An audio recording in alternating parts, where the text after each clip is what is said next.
गलत? सनी बैठे बैठे ही मुक्ता की तरफ देखते हुए जवाब देता है, बिल्कुल सही कह रही हो। अब मुक्ता कहती है, हमने अपनी दोस्ती का फर्ज निभाया, अब आपकी बारी। अब आप खुद पता लगाइए अपने सवालों का जवाब।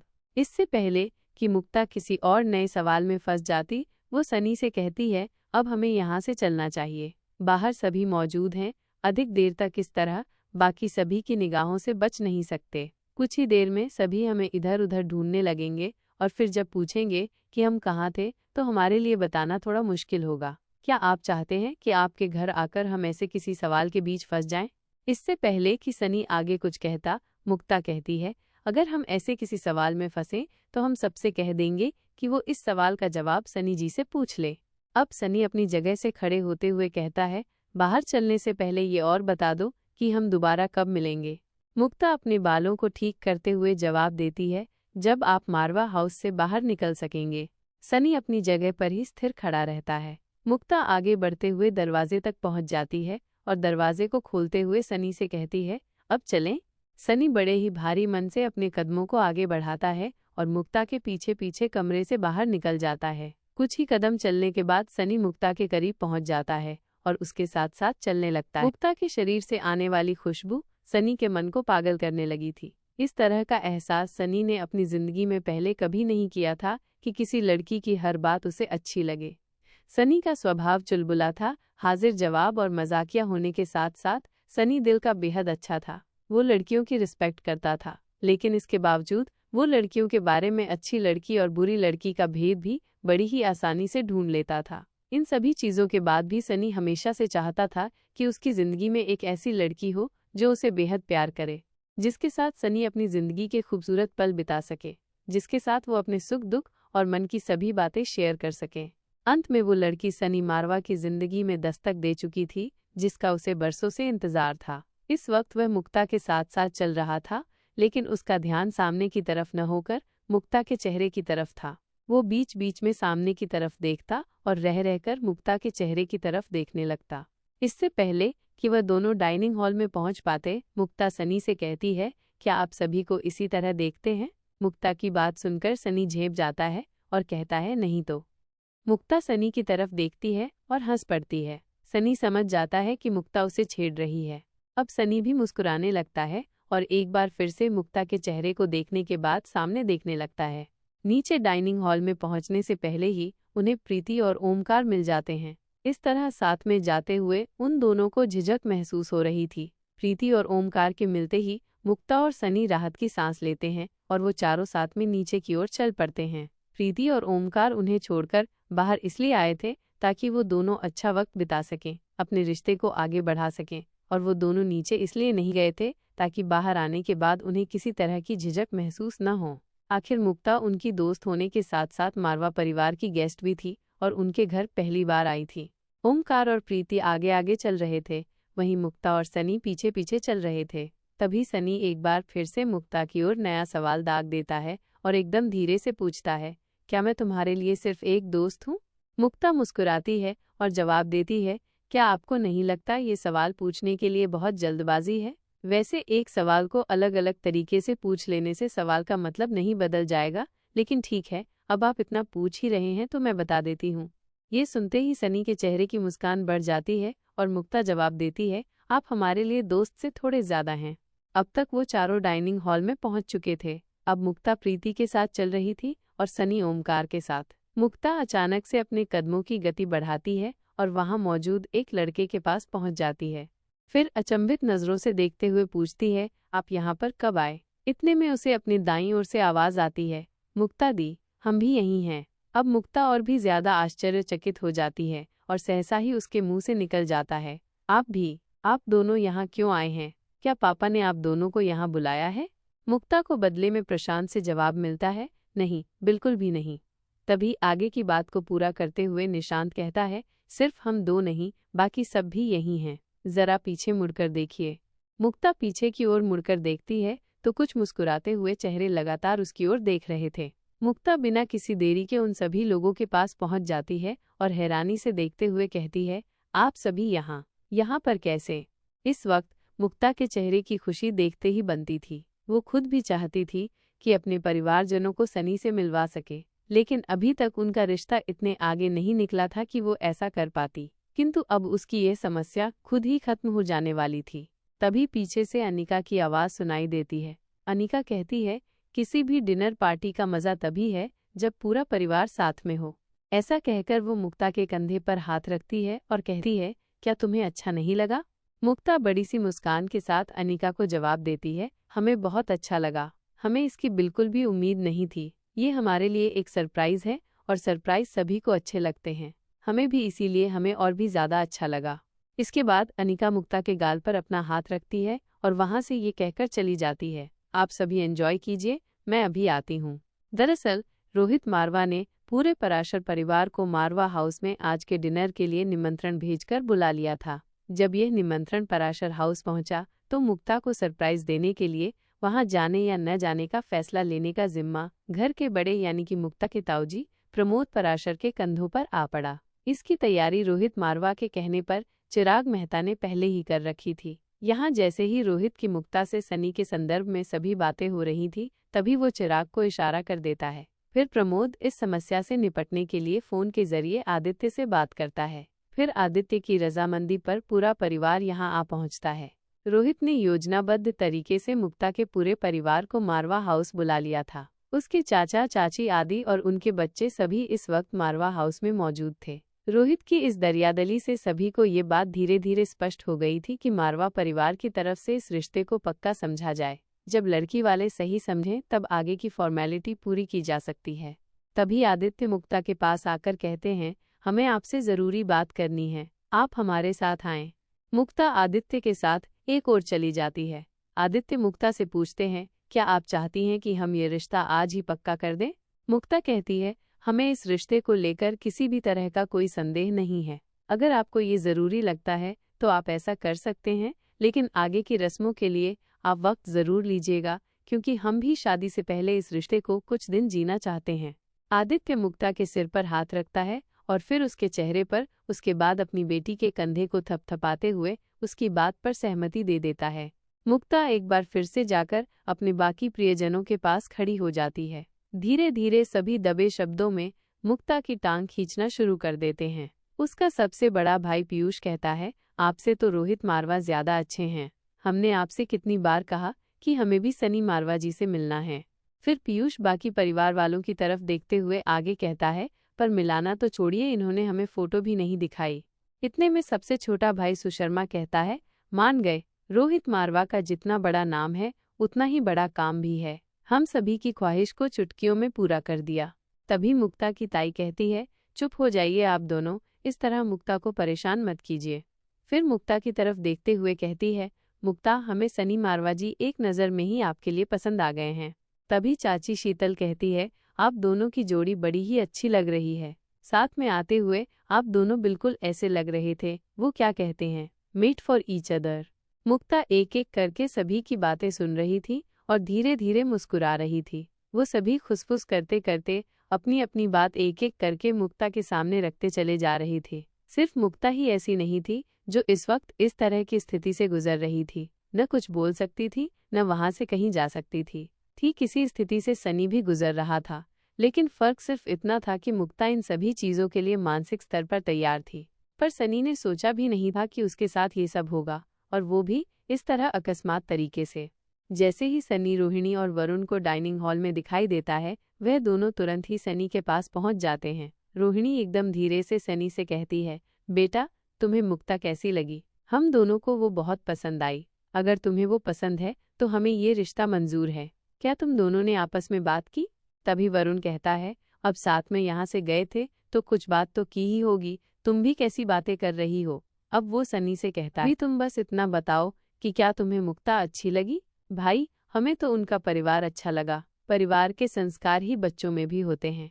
मुझे लगता है कि वो तुम्हारे लिए एकदम सही रहेगी। इस बारे में तुम क्या कहते हो? सनी किसी भी सवाल का जवाब दे पाता उससे पहले ही एक के बाद एक वरुण और रोहिणी सवाल दागते चले जा रहे थे। सनी को अंदर ही अंदर काफी अच्छा लग रहा था और वो अपनी स्थिति पे काफी हैरान भी था। इस वक्त उसे ऐसा लग रहा था जैसे अचानक से ही खजाना हाथ लग गया हो, और ऐसा खजाना जिसकी उसने कल्पना भी न की हो। अभी तो वो सिर्फ अपनी लव स्टोरी बनाने के बारे में सोच ही रहा था यहाँ सभी ने मिलकर शादी तक के सपने देख लिए थे। सनी अपने माता पिता को रोकते हुए कहता है, देखिए, पहले मुझे कुछ बोलने का मौका दीजिए। इस तरह एक के बाद एक सवाल पूछते ही चले जाएंगे तो मुझे आपके सवाल याद भी नहीं रहेंगे। ये सुनकर वरुण और रोहिणी खामोश हो जाते हैं और फिर एक दूसरे के चेहरे की तरफ देखकर मुस्कुराने लगते हैं। अब सनी नाराजगी का नाटक करते हुए कहता है, अब इसमें ऐसे मुस्कुराने वाली क्या बात है। अब रोहिणी सनी के कंधे पर हाथ रखते हुए कहती है, अच्छा ठीक है, अब हम कुछ नहीं बोलेंगे, हंसेंगे भी नहीं, तुम बोलो। सनी कहता है, मुझे मुक्ता बहुत पसंद है, लेकिन अगर वो इस रिश्ते के लिए तैयार है तभी आप दोनों इस रिश्ते को आगे बढ़ाएं, क्योंकि मुक्ता ने मुझे इस सवाल का सीधा सीधा कोई जवाब नहीं दिया है। अगर सच कहूँ तो मुझे ये भी नहीं पता था कि यहाँ आप सभी आज क्यों इकट्ठे हुए हो। रोहित भैया ने मुझे अच्छा बेवकूफ़ बनाया, सरप्राइज देने से पहले मुझे अच्छा खासा डराया उन्होंने। फिर मुस्कुराकर आगे कहता है, पर जो भी है मुझे उनका सरप्राइज अच्छा लगा। ये बोलने के बाद सनी के दिमाग में अचानक से ही एक बात कूद जाती है और वो अपने माता पिता से पूछता है, क्या इस रिश्ते के लिए रोहित भैया तैयार हैं? रोहिणी कहती है, कैसी बात कर रहे हो सनी, रोहित ने ही तो हमें यहाँ बुलाया है। वो चाहता था कि हम मुक्ता और उसके परिवार से मिल लें ताकि वो इस रिश्ते को आगे बढ़ा सके। इतना ही नहीं, तुम्हारे लिए मुक्ता रोहित की ही पसंद है, इसमें तुम्हारे माता पिता का कोई हाथ या कोई मेहनत नहीं है। तभी वरुण कहता है, लेकिन जो भी है हमें लड़की और परिवार दोनों अच्छे लगे। अब आगे क्या करना है ये फैसला तुम्हें लेना है, तुम्हारा जो भी फैसला हो हमें बता दो। ये सब सुनकर सनी को अंदर ही अंदर गुदगुदी हो रही थी। उसे ऐसा लग रहा था जैसे उसके पैरों के नीचे स्प्रिंग लग गई है और वो कुछ ही देर में उछलने लगेगा। रोहित बिल्कुल भी नहीं चाहता था कि मुक्ता की कही हुई बातों को कोई भी जाने और उसके बारे में किसी भी तरह की राय कायम करे। भारतीय समाज में यदि कोई लड़की अपने रिश्ते की बात स्वयं करे तो प्रायः लोग उसके बारे में पूर्व धारणा बना लेते हैं कि वह निश्चित तौर पर तेज तर्रार होने के साथ साथ चालाक और जल्दसाज होगी। वो रिश्ते निभाने या घर चलाने में भी सक्षम हो सकती है। इस विषय पर विचार करने की भी जहमत नहीं उठाई जाती। ठीक इसी वक्त रोहिणी कहती है, अगर मुझे पहले से पता होता कि हमें यहाँ क्यों बुलाया गया है तो मैं कुछ तैयारी कर लेती। मैं मुक्ता से पहली बार मिल रही हूँ, वह हमारे घर की होने वाली बहू है और उसे देने के लिए मेरे पास ऐसा कोई गिफ्ट नहीं जो इस स्थिति में दिया जा सके। ठीक इसी वक्त आयशा वहां पहुंच जाती है। वो मुस्कुराकर रोहिणी से कहती है, क्या तुम कुछ कह रही थी? रोहिणी कहती है, दीदी आप ही बताइए, इस स्थिति में मुक्ता को कुछ न देना ठीक रहेगा। रोहिणी की बात सुनकर आयशा मुंह लटकाकर जवाब देती है, हाँ तुम सही कहती हो, मारवा परिवार की होने वाली बहू खाली हाथ लौटेगी तो अच्छा तो नहीं लगेगा और इसका मारवा परिवार की शान पर भी असर पड़ेगा। ये सुनकर रोहिणी का चेहरा भी उतर जाता है। अब आयशा मुस्कुराकर कहती है, तुम्हें इसकी चिंता करने की कोई ज़रूरत नहीं, मैंने इसका पूरा इंतजाम कर लिया है, बस तुम मेरे साथ आओ। आयशा के साथ साथ रोहिणी भी चल पड़ती है। वहाँ पास में ही मौजूद गेस्ट रूम में आयशा ने सभी मेहमानों के लिए उपहारों की व्यवस्था की थी। जब रोहिणी अंदर आती है तो भूमिका वहाँ पहले से ही मौजूद थी। रोहिणी के पहुँचने के तुरंत बाद ही अनिका और प्रीति भी वहाँ पहुँच जाते हैं। आयशा भूमिका को इशारा करती है। आयशा के कहने पर भूमिका एक डबल लेयर्ड हीरो का हार दिखाते हुए कहती है, यह देखो मुक्ता के लिए ये कैसा रहेगा। वो हार देखते ही रोहिणी आयशा के गले लग जाती है और कहती है, दीदी आप कितनी अच्छी हैं, आप हमेशा ही सभी के बारे में सोचकर चलती हैं। मेरा यह सोच सोचकर सिर चकरा रहा था कि इस स्थिति में क्या किया जाए, आपने कुछ ही देर में सारी समस्या का हल कर दिया। आयशा रोहिणी के हाथों पर अपने हाथ रखते हुए कहती है, तुम्हारे भी इस दिन को लेकर कुछ अरमान होंगे, अब अपनी होने वाली बहू को किसी दिन घर पर बुलाकर अरमानों को पूरा कर लेना, आज इसी से काम चला लो। इस पर रोहिणी कहती है, आपके बड़प्पन से कोई नहीं जीत सकता, ये हार बेहद खूबसूरत है, इतने कम वक्त में इससे ज़्यादा खूबसूरत और बेहतर गिफ्ट मैं कभी नहीं ढूंढ पाती। बाकी सभी की तरफ देखकर आयशा कहती है, चलो लड़कियों अब तुम भी बताओ तुम्हें ये कैसा लगा। प्रीति कहती है, आंटी जी ये खूबसूरत तो है ही और मुक्ता को भी ये बेहद पसंद आएगा, ये उसकी किसी भी मॉडर्न ड्रेस के साथ आसानी से मैच करेगा। तभी अनिका कहती है, हाँ माँ सच में आपका ये बेशकीमती उपहार बहुत खूबसूरत है, मुक्ता को ज़रूर पसंद आएगा। वो सभी हल्की फुल्की बातचीत के बाद वहाँ से बाहर निकलकर डाइनिंग हॉल में जाने लगते हैं। तभी भूमिका प्रीति को पकड़ लेती है। भूमिका ने प्रीति की गर्दन को अपने पंजे में पकड़ा हुआ था और उसके कान के पास आकर कहती है, तुम दोनों अपने रिश्ते में आगे बढ़ने के बारे में क्या सोच रहे हो? तुम लोगों की वजह से ऐसी कोई पार्टी ऑर्गेनाइज होगी या नहीं। अपनी बात को आगे बढ़ाते हुए भूमिका कहती है, ज्यादा देर करना अच्छी बात नहीं है। लड़की को लड़का पसंद है, लड़के को लड़की पसंद है, फिर तुम दोनों हमें इतना इंतजार क्यों करवा रहे हो। अब प्रीति कहती है, भूमिका दी प्लीज पहले गर्दन छोड़िए तब मैं कुछ बोलूं। भूमिका प्रीति की गर्दन छोड़ देती है और मुस्कुराकर कहती है, छोड़ दी, अब बोलो। अब प्रीति कहती है, आप हमारे बारे में सपना देखना बंद कर दीजिए, ऐसा कभी नहीं होगा, कुछ भी नहीं होगा। अपनी बात कहकर प्रीति वहां से तेज कदमों से रवाना हो जाती है। भूमिका अपनी जगह पर रुककर उसकी कही हुई बात को समझने की कोशिश करने लगती है कि प्रीति इस तरह की बात कैसे कह सकती है। फिर भूमिका खुद को भी समझाते हुए कहती है, इसकी आदत है हमेशा ना करने की, बस इसलिए अभी भी ऐसी ही बातें करके गई है। अभी मुझे ये सोचना है कि इसकी एंगेजमेंट पर इसे क्या गिफ्ट देना है, ये इसकी फिजूल की बातों पर ध्यान देने का वक्त नहीं। स्वाति का सीक्रेट अंडरग्राउंड।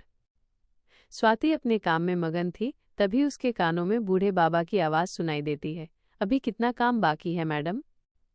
स्वाति मल्होत्रा जवाब देती है, पूरा हो गया है, बस एक बार फाइनल टच देना है, बस इसे एक अंतिम बार और जांच लूं, फिर काम खत्म समझो। बूढ़े बाबा अपनी जगह पर खड़े होकर कुछ देर तक स्वाति मल्होत्रा को उसका काम करते हुए देखते रहते हैं। कुछ देर बाद स्वाति बूढ़े बाबा से कहती है, अब ये पूरी तरह से तैयार हो चुका है, जितना जल्दी हो सके इसे मारवा हाउस पहुंचा दो। बूढ़े बाबा मुस्कुराकर पूछते हैं, क्या इस बार फिर से अनिका बेटी के लिए कोई पहेली इसके साथ में तैयार की है। स्वाति बूढ़े बाबा की तरफ देखती है और बिना कोई जवाब दिए सिर्फ एक मुस्कुरा देती है और दोबारा से उसी सामान की ओर देखने लगती है। बूढ़े बाबा कहते हैं, मैडम जी, क्या ये सब करना जरूरी है। स्वाति मल्होत्रा जवाब देती है, मुझे पूरा विश्वास है कि दुश्मन अभी भी अपनी हरकतों से बाज नहीं आएगा, उसका अगला वार भी अनिका का कोई अपना ही होगा। दुश्मन के अगले वार का तोड़ हमें समय रहते ही अनिका तक पहुंचाना होगा। ये मामला ऐसा नहीं जिसमें अनिका की ताकत परखी जाए या फिर अनिका को उसकी ताकत को धार देने के लिए कोई मौका दिया जाए। दुश्मन के अगले वार का जवाब ऐसा होना चाहिए कि वो गुस्से से पागल हो जाए और इस गुस्से में ऐसी कोई हरकत करे जिससे कि वो अपने अंत की ओर बढ़ सके। बूढ़े बाबा वहीं खड़े होकर लगातार उस सामान की ओर देखते रहते हैं जिसे उन्हें पहुंचाना था। बूढ़े बाबा को अपनी जगह पर ऐसे स्थिर देखकर स्वाति मल्होत्रा कहती है, कब तक इसे इसी तरह देखते रहोगे। बूढ़े बाबा जवाब देते हैं, ये है ही ऐसा बेमिसाल कि आंखें हटती ही नहीं। इसके बाद बूढ़े बाबा अपनी निगाहों को उठाकर स्वाति की तरफ देखते हुए कहते हैं, कल तक ये अनिका बेटी तक पहुंच जाएगा। इतना कहने के बाद बूढ़े बाबा इंतजाम करने के लिए वहां से बाहर निकल जाते हैं। मारवा हाउस में रोका। मुक्ता के द्वारा हाँ किए जाने के बाद आदित्य पराशर जब घर वालों से बात करता है तो वो सभी अपनी इच्छा जताते हैं कि वो इस रोका संस्कार को खूब धूमधाम से करें, क्योंकि उनके घर में एक ही बेटी है और उसके लिए सभी ने बड़े ही सपने संजोए हुए हैं। इसके अलावा वो सभी चाहते थे कि ये संस्कार उनकी अपनी हवेली में किया जाए। पराशर परिवार के लोगों की इच्छा व्यक्त करने के बाद भी अंतिम फैसला आदित्य पराशर ही लिया करता था। आज भी ऐसा ही होना था। समय और परिस्थिति को ध्यान में रखते हुए अपनी तरफ से रिश्ते के लिए पहल करने के बाद सनी मारवा को कोई न कोई विशेष उपहार देना बनता ही था। इसे आने वाले कल पर टालना उचित नहीं था। रोहित मारवा से बातचीत करने के बाद उसकी इस रिश्ते के लिए हाँ जानने के बाद रोका संस्कार न सही, लेकिन इस रिश्ते पर किसी न किसी प्रकार की मोहर लगाना आदित्य के लिए अति आवश्यक हो गया था। आदित्य पराशर अभी ये सब सोच ही रहा था कि तभी आयशा मारवा मुक्ता का हाथ पकड़कर उसे अपने साथ सभी मेहमानों के बीचों बीच ले आती है और फिर मुस्कुराते हुए उसे वहीं सोफे पर बैठा देती है। इसके बाद सभी मेहमानों का ध्यान अपनी ओर खींच लेती है। आदित्य पराशर के इशारे पर मुक्ता की ताई जी सरस्वती सनी का हाथ पकड़कर उसे आगे ले आती है और मुक्ता के पास बैठा देती है। इसके बाद आयशा सनी की मां रोहिणी मारवा को मुक्ता को उपहार देने के लिए इशारा करती है, लेकिन तभी रोहिणी कहती है, दीदी आप बड़ी हैं, आपकी मौजूदगी में आगे बढ़कर मेरा ये सब करने का कोई औचित्य नहीं बनता। यह आपका अधिकार है। वैसे भी सनी हमारे साथ नहीं आपके साथ रहता है, उस पर आपका ही अधिकार ज्यादा है। रोहिणी की बात पर आयशा मुस्कुरा देती है। इससे पहले कि आयशा कुछ और कहती, रोहिणी आगे कहती है, यदि मुक्ता को आपका आशीर्वाद मिलेगा तो मुझे भी अच्छा लगेगा।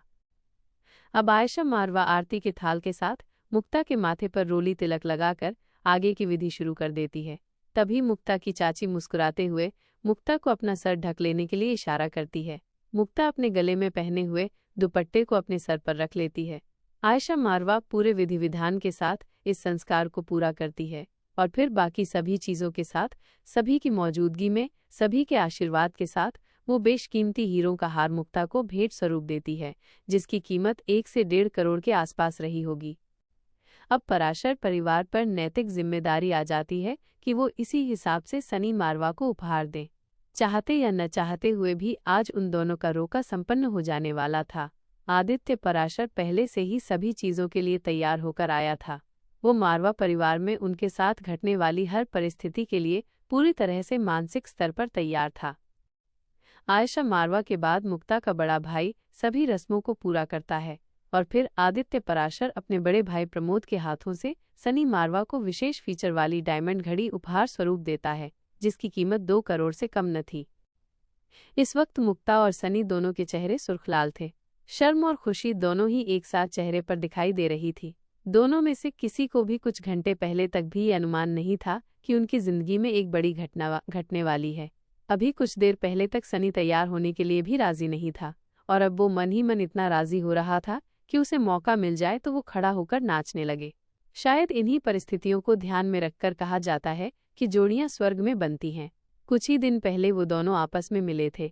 उनकी जान पहचान को भी अधिक दिन नहीं हुए थे, फिर भी दोनों एक दूसरे को पसंद करने लगे थे।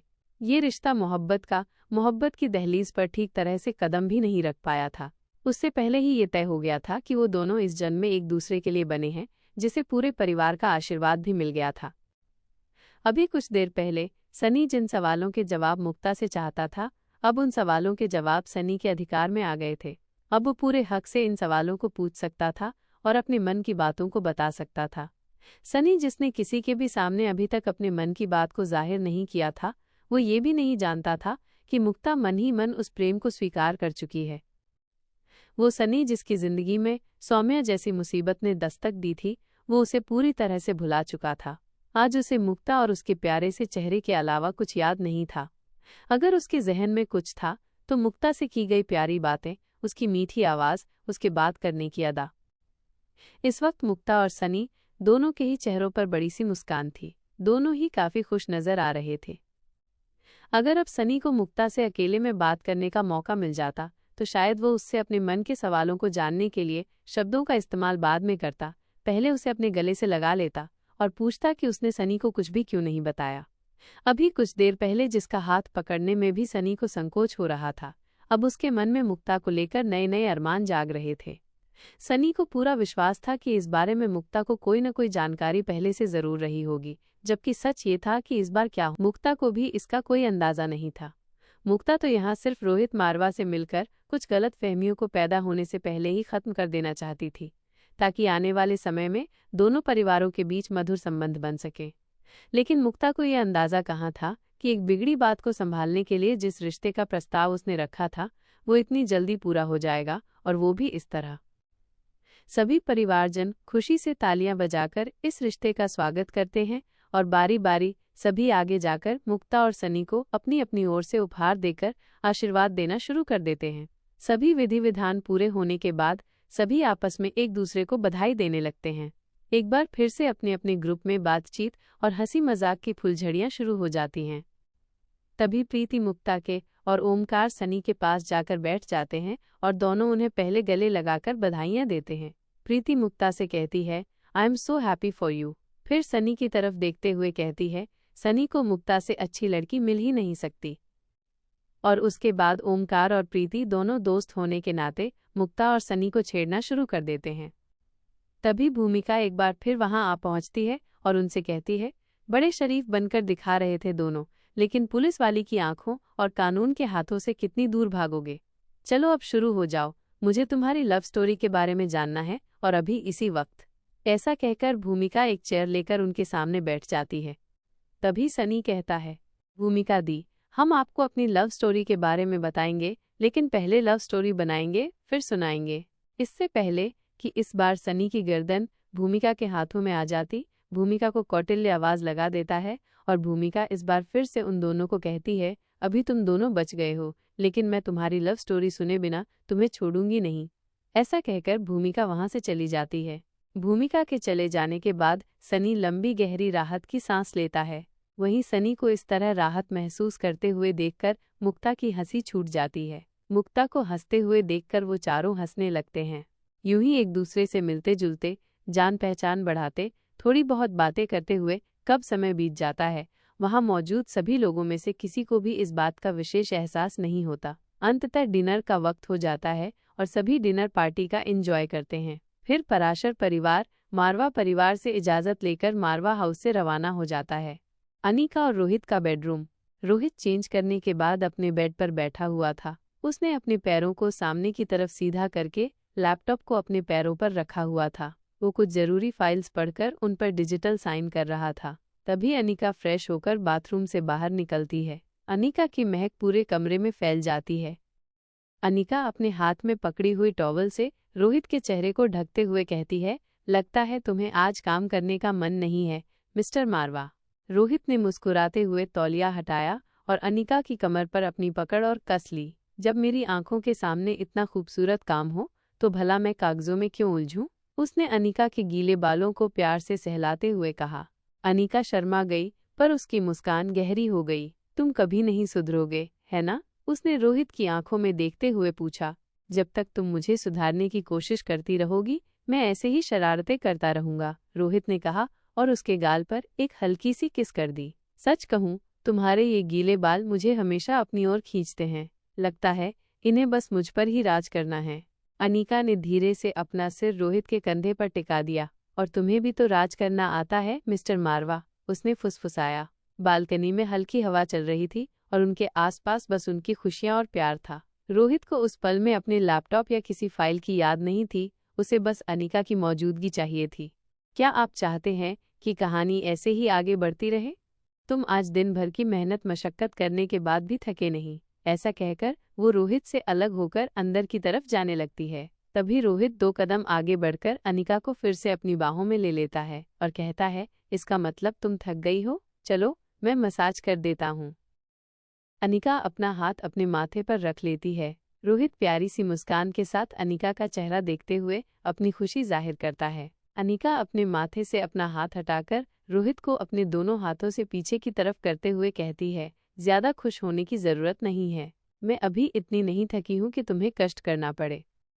अब रोहित अनिका के पीछे पीछे चलते हुए कहता है, यह भी अच्छा है, तुम भी नहीं थकी, मैं भी नहीं थका। चलो तो आज बैठकर बातें करते हैं। वैसे भी मुझे तुमसे एक जरूरी सवाल पूछना है।